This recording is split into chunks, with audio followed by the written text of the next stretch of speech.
So I remember one of the very first things Mike ever taught me when I hopped on a phone call with him. He said, Sterling, learn value if you learn anything else. And value is the key. I mean, if you understand value, you can be successful in this business.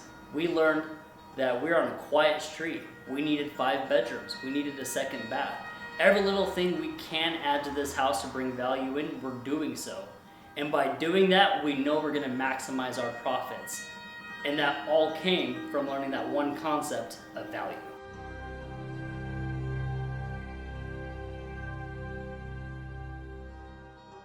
Hey guys, so excited to show you guys the final product of our home up here in Liberty Wells. We just finished turning this from a little house to a beautiful home that the next buyers are going to love. When we first came in here, the very first thing we did was we tore out this wall to create a nice open concept between the living room and kitchen.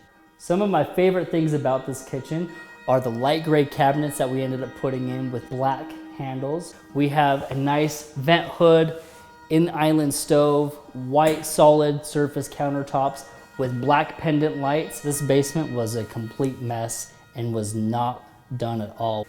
This only had 1 bathroom and that is it. The rest was concrete.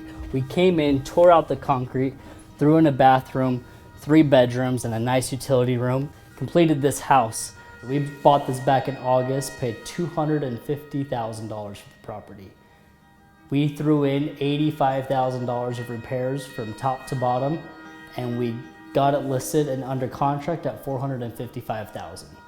Now, after some money costs and holding costs, our take-home pay on this project is $100,000.